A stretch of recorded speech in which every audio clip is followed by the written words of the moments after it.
സഹോദരി, ഒരു ഓണമാസത്തിൽ ഒരിക്കൽ ഒരു പാതിരാത്രി ഒരു ഓജോ ബോർഡും കോയിനും മെഴുകുതിരിയുമായിട്ട് സുമതി വളവിൽ പോയിരുന്നു പ്രേതത്തിനെ വിളിച്ചത് എനിക്ക് ഇപ്പോഴും ഓർമ്മയുണ്ട്. സുമതി വളവ് എന്തുകൊണ്ട് സിനിമയായില്ലെന്ന് ഞാൻ പലപ്പോഴായിട്ട് വിചാരിച്ചിട്ടുണ്ടെങ്കിലും സിനിമ ഇറങ്ങുമ്പോൾ അത് അവസാനം ഇങ്ങനെ തീരുമെന്ന് ഞാൻ കരുതിയില്ല. എനിവേ ഗൈസ്, നമുക്ക് സിനിമയിലേക്ക് കിടക്കാം. കഥ ആരംഭിക്കുമ്പോൾ കുറച്ച് വഴിപോക്കർ സുമതി വളവിന്റെ തൊട്ട് മുന്നേ വന്ന് നിന്നിട്ട് പറയും, അയ്യോ ദോ തൊട്ടപ്പുറത്ത് സുമതി വളവാണ്, അങ്ങോട്ട് ആരും പോകല്ലേ. പക്ഷേ കൂട്ടത്തിലെ റെബലീസ് ആയി ഒരു ചെറുക്കൻ ഇതൊക്കെ ഇന്ന കാലത്ത് ആരെങ്കിലും വിശ്വസിക്കുമോ എന്ന് കരുതി സ്വന്തം ഭാര്യയും കൂട്ടി ആ വളവ് കടക്കാൻ പോകുകയാണ്. അങ്ങനെ ധൈര്യശാലികളായി അവർ വളവ് കടക്കുകയാണ്. എന്നിട്ട് തിരുവനന്തപുരം ജില്ലയിലെ സുമതി വളവിൽ മാപ്പില്ലാത്ത ഒരു വെള്ളച്ചാട്ടം കാണിച്ചിട്ട് ഭാര്യനെ സന്തോഷിപ്പിക്കാൻ നോക്കുമ്പോൾ അതാ തൊട്ടപ്പുറത്തെ കരയിൽ ഒരുത്തി വിളക്കം പിടിച്ചങ്ങനെ നിൽക്കുകയാണ്. അതാരാണെന്ന് നോക്കുമ്പോ അവന്റെ ഭാര്യ സുമതി അവളെ പോലെ രൂപം മാറി നിൽക്കുകയാണ്. അയ്യോ കഥ അങ്ങനെ മുന്നോട്ട് പോകുമ്പോൾ സുമതി വളവിന്റെ മുന്നിൽ ഒരു ചെക്ക് പോസ്റ്റ് ഉണ്ട്. ആ ചെക്ക് പോസ്റ്റിൽ ജോയിൻ ചെയ്യാൻ വന്ന പുതിയ സാറാണ് ഇദ്ദേഹം. ഇത് നമ്മുടെ ഇമ്മോർട്ടൽ. ഓ മൈ ഗോഡ്, അദ്ദേഹത്തിന്റെ അമരത്വം നഷ്ടമായിരിക്കുന്നു ഗൈസ്. പാവത്തിന് ഉച്ചയിൽ വരെ കഷണ്ടി വന്നു. എനിവേ ഗൈസ്, ഈ കാണുന്നവരെല്ലാമാണ് ഈ നാട്ടിലെ കുടുംബക്കാരും വീട്ടുകാരുമെല്ലാം. കഥാഗതി പറയുന്നത് പോലെ ഈ നാട്ടിലുള്ളവരെല്ലാം പരസ്പരം അങ്ങോട്ടും ഇങ്ങോട്ടും ബന്ധുക്കളാണ്. അപ്പോ ഗൈസ്, ഇതാണ് നമ്മുടെ നായകൻ. നേരത്തെ ബൈക്കിലിരുന്ന് രണ്ടുപേരെ കണ്ടില്ലേ? അദ്ദേഹം ഒരു പെണ്ണിനെ കല്യാണം കഴിക്കാൻ വേണ്ടി ആഗ്രഹിച്ചിരുന്നു. പക്ഷെ ആ പെണ്ണ് ഒളിച്ചോടിപ്പോയി. ആദ്യമായിട്ട് സുമതി വളവിൽ നിന്ന് രക്ഷപ്പെട്ടു പോയ ഒരു പെണ്ണ് അതാണ്. അവളുടെ ബോഡി ഒന്നും കിട്ടാത്തത് കൊണ്ട് സുമതി പിടിച്ച് തിന്നോ അതോ ഇനി ചത്തു മലന്നോ എന്നൊന്നും അറിയില്ല. അവളെ ഇവിടെ നിന്ന് ഒളിച്ചോടാൻ സഹായിച്ചവൻ ലവനാണെന്ന് പറഞ്ഞത് കാരണം നാട്ടുകാർക്ക് ഇവനോട് കുറച്ച് അരിശമുണ്ട്, കുടുംബക്കാർക്കും. പേടിയൊന്നുമില്ലടി, ആ ഭദ്രന്റെ വാക്കിട്ടാണ് ചാവാനും കൊല്ലണം നടക്കും. അതെ ഗൈസ്, ആ ഭ്രാന്തൻ ഭദ്രൻ, ആ ഭദ്രനാണ് നേരത്തെ ബൈക്കിൽ ഇരുന്ന ലവൻ. അവൻ കെട്ടായിരുന്ന പെണ്ണിനെയാണ് ഈ ഒളിച്ചോടാൻ സഹായിച്ചത്. ഒളിച്ചോടിയ പെണ്ണിന്റെ സഹോദരനാണ് നമ്മുടെ മാധു സുരേഷ്. പുള്ളി അങ്ങ് പട്ടാളത്തിലാണ്. അവ ഇവനെ കണ്ടാൽ കൊല്ലാൻ നടക്കുകയാണ്. കാരണം ഇത്രയും കാലമായിട്ട് അറിഞ്ഞോളൂ ലോകക്ക് എന്ത് പറ്റിയത്. സോ ഗൈസ്, അങ്ങനെ ഇരിക്കെ അവിടെ ഉത്സവം വരികയാണ്. അപ്പൊ ഒരു പാട്ട്.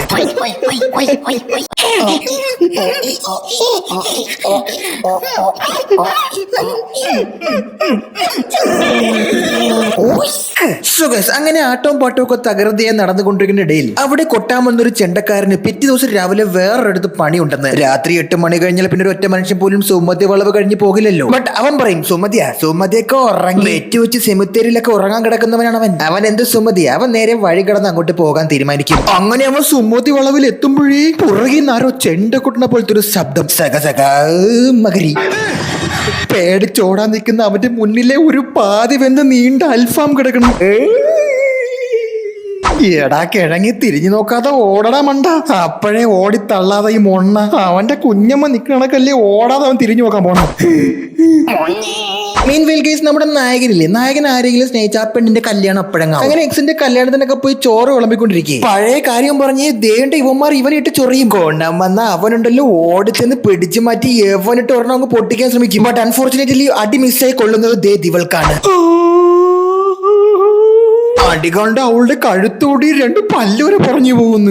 ഇതാര് വെട്ടിയാരും അമ്മയോ കൊണ്ടാ. ഇനി അടി കൊണ്ട് അവനെതിരെ കേസ് കൊടുക്കാനായിട്ട് കുടുംബക്കാരെ വീട്ടുകാരെ നിർബന്ധിക്കുമെങ്കിലും ഇവൾ തയ്യാറാകില്ല. അറിയാതെ അടിച്ചാണെന്ന് അവൾക്ക് അറിയാമല്ലോ. ഇനി ഗൈസ്, ഇവരെല്ലാവരും പരസ്പരം അങ്ങോട്ടും ഇങ്ങോട്ടും ബന്ധുക്കളൊക്കെ ആയിരുന്നു കേട്ടോ. മറ്റേ പെണ്ണിന്റെ ഒളിച്ചോട്ട കേസ് കാരണമാണ് ഇവരെല്ലാം പിരിഞ്ഞത്. ഇദ്ദേഹത്തിന്റെ മകളായിരുന്നു ആ ഒളിച്ചോടിയവൾ. അങ്ങനെ ഇരിക്കെ ഒരു രാത്രി ചെക്ക് പോസ്റ്റിൽ ഒരു വാഹനം വന്ന് ഹോൺ അടിക്കുകയാണ്. പാതിരാത്രി അങ്ങോട്ട് ആരും പോകില്ല എന്ന് പറയുമ്പോൾ താനിവിടെ പുതുതായി ജോയിൻ ചെയ്യാൻ വന്ന SI ആണ്. അവിടെ ആരിയിരിക്കുന്ന സുമതിയാ. അപ്പൊ ഇവര് ഉമ്മെന്ന് പറയേ, സുമതി ഇന്ന് രാത്രി അവള് തന്നെ.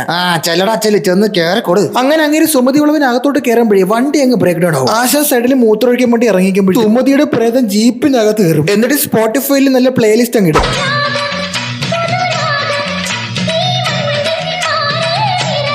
അങ്ങേര് വന്ന് ആ കാസറ്റ് വലിച്ചൊരു ദൂരെ എറിയുമേ. എന്നിട്ട് വീണ്ടും പോയിന്ന് മൂത്രം ഒഴിക്കും. അപ്പൊ നോക്കുമ്പോഴേ തൊട്ടപ്പുറത്ത് വേറൊരുത്ത് നിൽക്കണ്. അതും അങ്ങേരെ അച്ഛൻ ഈ നാട്ടിൽ ഉണ്ടായ വേറൊരു മോനെ പോലെ.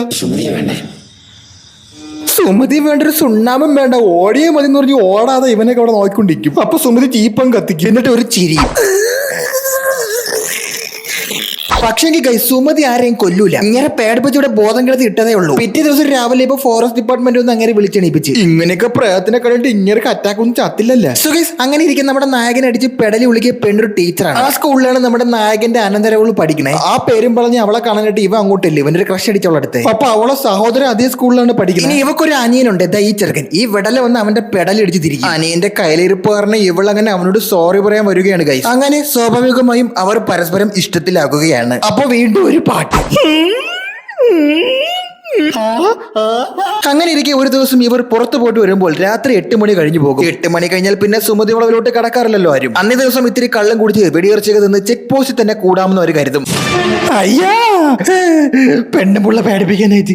ഇവരാണ് ഈ സിനിമയിലെ തള്ളു മൂപ്പത്തി. ഇവർ വന്നിരുന്നു പറയുന്നത് സുമതിയെ പറ്റിയുള്ള കഥയാണ്. എങ്ങനെ സുമതി യക്ഷിയായി. ഈ നാട്ടിൽ പണ്ട് ബ്രിട്ടീഷുകാരെ തുരത്താനായിട്ട് ബ്രഹ്മരക്ഷസിനെ വിളിച്ചു വരുത്തി ആഭിചാര ക്രിയകളൊക്കെ ചെയ്ത് ബ്രിട്ടീഷുകാരെ ഇവിടുന്ന് ഓടിച്ചുവിടുന്ന ഒരു കൂട്ടരുണ്ടായിരുന്നു. അവർ അവരുടെ കുലത്തിന് ശക്തി കൂടാനായിട്ട് സുമതിനെ വേറൊരു നാട്ടിൽ നിന്ന് കൊണ്ടുവന്ന് ഒരുത്തനുമായി കല്യാണം കഴിപ്പിച്ച് ഗർഭിണിയാക്കിക്കുന്നു. എന്നിട്ട് അവരുടെ ഗൂഢലക്ഷ്യം എന്തെന്ന് വെച്ചാൽ ഇവളെ ബലി കൊടുക്കണമെന്ന്. അങ്ങനെ ഇവളൊരു തീയിലിട്ട് ബലി കൊടുക്കുക നാട്ടുകാര്. പക്ഷെ തീയിൽ വീണ വെന്ത സുമതി ഒരു പ്രേതമായിട്ട് വരും. അതും ഉഗ്രശക്തിയുള്ള സുമതി എക്സി. സുമതി അങ്ങനെ തന്റെ കോപം അടങ്ങാതെ ആ നാട്ടിലുള്ളവരെ എല്ലാരും കൊല്ലും. എന്നിട്ട് ആ വളവി കയറി കുത്തിയിരിക്കും. അതുവഴി പറഞ്ഞവരൊക്കെ പേടിപ്പിക്കാനായിട്ട്. പക്ഷെ സുമതി ഈ നാട്ടിന്റെ ഒരു കാവലാണ്. ഇതിനകത്ത് വേറൊരു പ്രേതത്തിനെയും ഭൂതത്തിനെയും ഒരു ചെറ്റകളെയും കയറാൻ സുമതി സമ്മതിക്കും. നാട്ടിൽ ഇങ്ങനെ വലയം ചെയ്ത് അവിടെ അങ്ങനെ ഇരിക്കുകയാണ്. അല്ല ഗൈസ്, ഇതേത് സുമതി? ഈ സുമതി വളവും സുമതിയൊക്കെ അങ്ങ് ജപ്പാനിലുള്ളതാണ്. നമുക്കറിയാവുന്ന സുമതിയുടെ കഥ ഇതൊന്നും അല്ല. ഇതെന്ത് തേങ്ങാ കൊല്ലിയാണ്. പിന്നെ ഗൈസ് ഒരുപാട് അങ്ങ് പോയി. നമ്മുടെ പട്ടാളക്കാരൻ വരികയാണ് കേട്ടോ. ലീവിന് മാധവ് സുരേഷ് നാട്ടിൽ വരികയാണ്. പുള്ളിയുടെ ചേച്ചി പോയത് കാരണം അതിനുശേഷം ഇവന്മാരോട് അത്ര സ്നേഹമല്ല. തന്റെ ചേച്ചിക്ക് എന്ത് സംഭവിച്ചു എന്ന് അറിയാൻ നടക്കുന്ന ഒരു അന്യനാണ് ഇവൻ. അതിനിടയിൽ ഗൈസ് അവിടെ ഒരു പ്രസവം നടക്കുകയാണ്. പൂർണ്ണ ഗർഭിണിയെ ഒരു സ്ത്രീനെ ഒരു വസ്സാത്തെ കൊണ്ട് പ്രസവം എടുപ്പിക്കാൻ നോക്കിയാണ്. ഞാൻ ഒരു കാര്യം ചോദിച്ചിട്ടേ, ഈ പെണ്ണിനെ പ്രസവിക്കാൻ മുട്ടണവരെ നീയൊക്കെ അവിടെ ഇട്ടിരുന്ന അവിടെ നല്ല ഹോസ്പിറ്റലിലും കൊണ്ടുപോയി അഡ്മിറ്റ് ചെയ്യാതെ എന്നിട്ട് പ്രസവിക്കാൻ മുട്ടിക്കുന്ന പെണ്ണിനെ എങ്ങനെയും ആശുപത്രിയിലാക്കാൻ പറയും. അപ്പൊ രായ്ഗ്രാമാണ് അവന്മാർ എടുത്തോണ്ട് സുമതി വളവ് കടന്ന് പോകുകയാണ്. അപ്പൊ ഞാൻ ചോദിക്കട്ടെ, അവിടെ ഉള്ളവരെല്ലാം രാവിലെ മാത്രമേ പ്രസവിക്കുള്ളൂ. രാത്രി പ്രസവിക്കുന്ന ആദ്യത്തെ പെണ്ണ് ഇവളാണ്. അത് മാത്രം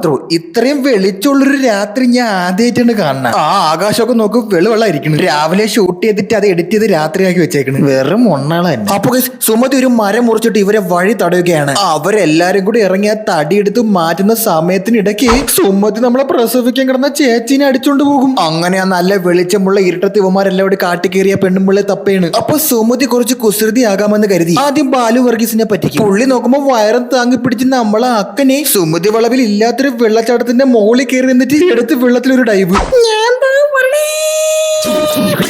അത് കഴിഞ്ഞ് രണ്ടുപേരും വീണ്ടും സുമതി പേടിപ്പിക്കും. പ്രസവിക്കാൻ നിന്ന പെണ്ണിനോട് മാന്യമായി രാത്രി ചോദിക്കാൻ പറ്റിയ ഒറ്റ ചോദ്യമേ ഉള്ളൂ, പ്രസവിക്കുന്നു വേണ്ടേ? വളരെ ന്യായമായ ചോദ്യം. പുള്ളി അങ്ങനെ സ്ട്രെയിറ്റ് ആയിട്ട് എല്ലാം മുഖത്ത് നോക്കി അങ്ങ് ചോദിച്ചോളാം. ആരാടാ അതിന്റെ ഡയലോഗ് ഒക്കെ എഴുതിയത്? പുള്ളി നേരെ ചെന്ന് പെണ്ണിനെ കിട്ടിയ സന്തോഷത്തില് വിളിച്ചോണ്ട് പോകാൻ വേണ്ടി നോക്കുമ്പോഴേ തലയില്ലെന്ന് തല തറയിൽ ചിരിച്ചോണ്ട് കിടന്ന് ഉരുളാണ്. ഇനി അടുത്തത് നമ്മുടെ അർജുൻ അശോകന്. അർജുൻ അശോകന്റെ മുന്നിലെ വയറിലൊരു തടിക്കഷ്ണം വെച്ച് കീറി കൊച്ചിനെ വെളിയെടുക്കുമെന്ന്. ഇതൊക്കെ ലൈവായിട്ട് കണ്ടല്ലേ? പേടിച്ച് മൂത്രം വെച്ചിട്ട് പിന്നെ ആ മൂത്രം നിൽക്കണമെങ്കിൽ സിമന്റ് വെച്ച് അടക്കേണ്ടി വരും. അയ്യോ, എന്തായാലും പേടിച്ച് തലകറങ്ങി അവർ എല്ലാവരും ഒരുമിച്ച് ഓടിച്ചെന്ന് വീണ്ടും വണ്ടിക്കകത്ത് നോക്കുമ്പോഴേ കൊച്ചും തള്ളയും കൂടെ സുഖമായിട്ട് ഇവിടെ പ്രസവിച്ച് കിടക്കണ്. സഗോയ്സിന്റെ റോസ്റ്റിംഗ് കരിയറിൽ ഇമാതിരി ഒരു സാധനം ഞാൻ എങ്കയും പാക്കല്ലേ. இந்த ഉലകത്തിലെ എത്തനെയോ പ്രേതങ്ങളെ ഞാൻ പാത്തിരിക്കേ. ആനാ இந்த மாதிரி ഒരു പ്രസവം എടുക്കണ പ്രേതത്തിനെ ഇപ്പൊ താണ്ടാ പാക്കറേ. അതും ഒരു സ്ട്രെച്ചറിന്റെ ബലം പോലും ഇല്ലാതെ ഉടലോടെ എടുത്തോണ്ട് പോയിട്ട് സുഖപ്രസവം നടത്തി തിരിച്ചും കൊണ്ട് കിടത്തി കൊടുക്കുന്നു. തള്ളേ, സുമതി ഗൈനക്കോളജിസ്റ്റ് ആയിരുന്നടേ.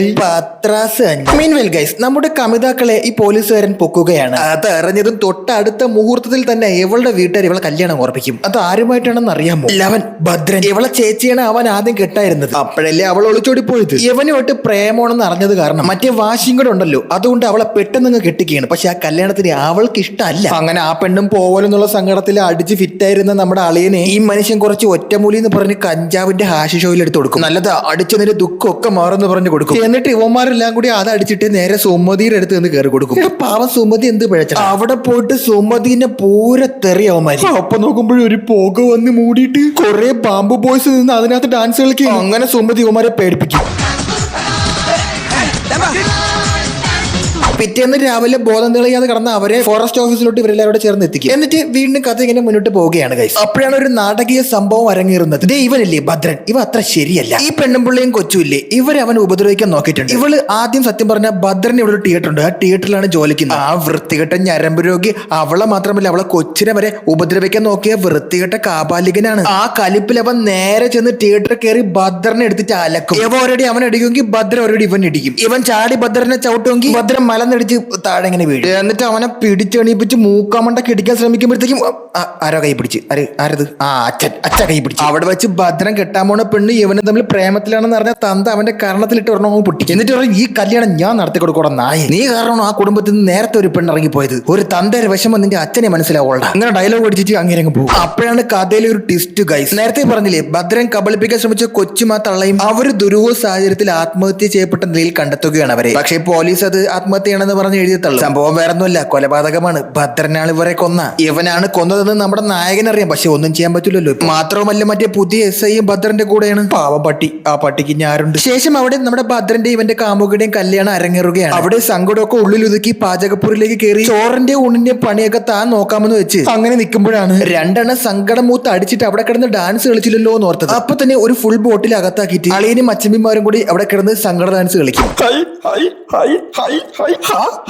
പക്ഷെ അവന്റെ തന്ത ഒരു നല്ല തന്തയായിരുന്നു കൈ. നേരത്തെ ഇവിടെ കിടന്ന് അടിച്ച് പൂമ്പാറ്റി അവതാ പെണ്ണിനെ വിളിച്ചോണ്ട് പോടാൻ ബാക്കിയൊക്കെ അച്ഛൻ നോക്കിക്കൊള്ളാം. അതാണ് തന്തമാരായ ഇങ്ങനെ സ്നേഹത്തിന്റെ വിലയറിഞ്ഞ തന്തയ്ക്ക് സ്നേഹിക്കുന്നവരെ മനസ്സറിയാൻ പറ്റൂ. അപ്പോഴാണ് അവിടെ വീണ്ടും ട്വിസ്റ്റ്. പെണ്ണിറങ്ങി എവിടെ പോയിന്ന്, പെണ്ണെവിടെ പോയിന്ന് അറിയാൻ പറ്റും. എല്ലാരും വിചാരിക്കും ഇവനാണ് അടിച്ചോണ്ട് പോയെന്ന്. പക്ഷെ ഇവനല്ലല്ലോ. സംഭവം അവള് നേരത്തെ ഇറങ്ങിപ്പോയി 8 മണി ആവണതിന് മുന്നേ നേരെ പോയിട്ട് മറ്റേ ചെക്ക് പോസ്റ്റ് പോയി ഇവനെ കാത്തിരിക്കും. എന്നിട്ട് അവളെ അനിയന്റെ അടുത്ത് ഇവനെ വിളിച്ചോണ്ടിരാൻ പറയും. ഈ കിഴങ്ങ് അവിടെ കിടന്ന സങ്കട ഡാൻസ് പിടിച്ചടിച്ച് കളിച്ചോണ്ടിരുന്ന കാരണം അതൊന്നും ഓർക്കയില്ല, അവൻ വന്നത് മൈൻഡ് ചെയ്യില്ല. മാത്രവുമല്ലോ ഗൈസ്, മറ്റവൻ ഒരു ചതിനാണെന്ന് അവനാണ് അവരെ കൊന്നതെന്നൊക്കെ നമ്മുടെ ചേട്ടനായ മാധവ് സുരേഷ് അറിയുകയാണ്. എന്നിട്ട് പറയും ഇവിടുത്തെ ഞാൻ നോക്കിക്കോളാം, നീ പോയി അവളെ വിളിക്കണം മോനെ. അങ്ങനെ പാതിരാത്രി സുമതി വളവ് കഴിഞ്ഞ വേണമല്ലോ ചെക്ക് പോസ്റ്റ് വരെ പോവാനെത്തി. അപ്പൊ നോക്കിയപ്പോഴേ ലവന്മാര് ബാക്കിൽ വന്ന് ഇവനെ ഇടിച്ച് മലത്തിയിട്ട് എന്നിട്ട് അവനെ അവിടെ ഇട്ട് തല്ലി കൂട്ടിട്ട് സുമതി വളവിൽ കൊണ്ടിട്ട് കൊല്ലാന്ന് പറയും. എന്നിട്ട് അളി അവനെ വലിച്ചുകൊണ്ട് പോവേണേ. അപ്പൊ നോക്കുമ്പോഴേ ഇവൻ കൊന്ന തള്ളയും കൊച്ചും ദോ അവിടെ ഒന്ന് നിൽക്കുകയാണ്. അതൊക്കെ കണ്ട് ആദ്യം ഒന്ന് പതറെങ്കിലും അളിയന്മാർ രണ്ടുപേരും കൂടി ഇവൻ അങ്ങ് അടിച്ചു കൊല്ലാൻ തീരുമാനിക്കും. അപ്പൊ നോക്കുമ്പോഴേ സുമതി ഇവന്റെ പുറത്തേറിയിട്ട് സംഭവം വേറൊന്നുമില്ല ഗൈസ്, പരുന്ത് പറക്കണ കണ്ടില്ലേ മോളിൽ കൂടെ രണ്ടുപേരെയും കൊല്ലും. എന്നിട്ട് അവിടെ ബോധരഹിതനായി കിടക്കുന്ന നായകനെ നമ്മുടെ മാധവ് സുരേഷ് വന്ന് രക്ഷിക്കും. ഒടുവിൽ വളവ് കടന്നു വന്ന് അവർ ഒരുമിക്കുകയാണ് ഗൈസ്. പിറ്റേ ദിവസം രാവിലെ നോക്കുമ്പോൾ നമ്മുടെ ബാമ വരെയാണ്. ബാമയാണ് ഇങ്ങനെ ഒളിച്ചോടി പോയ മോള്. എവള് ചത്തുപോയെന്നും പറഞ്ഞാൽ ലവല നാട്ടുകാരെല്ലാം അവിടെ എടുത്തിട്ട് അലക്കണം. അങ്ങനെ കുണുങ്ങി ബാമ വരെയാണ്. ഇനി ഇദ്ദേഹമാണ് ബാമയുടെ ഭർത്താവ് കേട്ടു. ഇമ്മോർട്ടലിന്റെ പുറകെ ഒളിച്ചിരിക്കാതെ ഇങ്ങോട്ട് വാ. അങ്ങനെ ആദ്യമേ ഇവിടെ ഒന്ന് ജോയിൻ ചെയ്തത് എന്തിനാണെന്ന് അറിയാമോ? ഈ നാട്ടിൽ വന്ന് പ്രശ്നങ്ങളൊക്കെ പറഞ്ഞു തീർത്ത് അവർക്ക് ഇവിടെ ജീവിക്കാൻ വേണ്ടിയാണ്. പക്ഷെ ഇവിടെ വന്നപ്പോഴാണ് അറിയുന്നത് ഇവർ ഒളിച്ചോടിയതാണ് ആ നാട്ടിലെ ഏറ്റവും വലിയ പ്രശ്നമെന്ന്. എന്തായാലും കാര്യങ്ങളൊക്കെ മംഗളമായി നടക്കുന്നുണ്ട്, എല്ലാവരും ഒരുമിക്കുന്നുമുണ്ട്. അപ്പൊ നമ്മുടെ സൈജ് കുറുപ്പ് നമ്മുടെ അശോകന്റെ അടുത്ത് ചോദിക്കും, അന്ന് നമ്മളെ രക്ഷിച്ച് നീയാണല്ലോ നമ്മളെ സഹായിച്ച് വണ്ടി കയറ്റി വിട്ടു എന്നത്, എന്നിട്ട് നിനക്ക് എന്നെ കണ്ടപ്പോ ഒന്നും ഓർമ്മ പോലും ഇല്ലല്ലോ എന്ന് ചോദിക്കുമേ. അതുപോലെ അളിയൻ മാധവ് സുരേഷിന്റെ അടുത്ത് പറയും, നീയല്ലോ ഇന്നലെ രാത്രി എന്നെ രക്ഷിച്ച, വളരെ നന്ദി ഉണ്ടാ കുട്ടാന്ന് പറയും. അപ്പൊ മാധവ് സുരേഷ് പറയും, സംഭവം ഞാൻ പട്ടാളക്കാരനൊക്കെയാണ്, എന്നാലും രാത്രി സുമതിയോളവ് വരാനാ പോടാർക്ക. അപ്പോഴാണ് ആ സത്യം നമ്മൾ മനസ്സിലാക്കുന്നത് ഗൈസ്. ഇവിടെ രണ്ടിടത്തും പ്രവർത്തിച്ചത് സുമതിയായിരുന്നു. ഈ നാട്ടിലെ പ്രേമം ചേർത്ത് വെക്കാനും പ്രസവം എടുക്കാനും ഒക്കെ അണ്ടർഗ്രൗണ്ടിലൂടെ പ്രവർത്തിക്കുന്ന ഒരു സൂപ്പർ നാച്ചുറൽ പവർ. സുമതി ചില സമയങ്ങളിൽ ഒരു ഗൈനക്കോളജിസ്റ്റ് ആണ്, ചില പ്രത്യേക സമയങ്ങളിൽ കമിതാക്കളെയും ഒരുമിപ്പിക്കും. ഈ നാടിന്റെ രക്ഷകയാണ് അവൾ. ശരിക്കും പറഞ്ഞാൽ സുമതിക്ക് ഒരു മാസ് ബീജിയമും കൂടി വേണമായിരുന്നു. ഇത്രയും നല്ല സ്കോപ്പുള്ള ഒരു യക്ഷിക്കഥ കിട്ടിയിട്ട് അതിനെ കാണിച്ചു വെച്ചാൽ കേരളത്തിൽ ഏറ്റവും കൂടുതൽ അറിയപ്പെട്ട ഏറ്റവും കൂടുതൽ കഥകൾ പ്രചരിപ്പിച്ച സുമതി വളവിലെ സുമതിയെ കൊണ്ട് നിങ്ങൾ പ്രസവം വരെ എടുപ്പിച്ചല്ലോടാ. പിന്നെ സുമതിക്ക് പ്രേമിച്ച് നടക്കുന്നവരെ ഒരുമിപ്പിക്കോ, പ്രസവിക്കാൻ നടക്കുന്നവരെ പ്രസവിപ്പിക്കുകയല്ലേ പണി. എന്തരടെ ഇത്. ഇന്നത്തേക്ക് ഇത് മതി. സിനിമ OTT അവൈലബിൾ ആണ്, നിങ്ങൾക്ക് എല്ലാവർക്കും പോയി ഒന്ന് കാണാം. ശരി ഗൈസ്, നമ്മൾ ഇനിയും കാണും.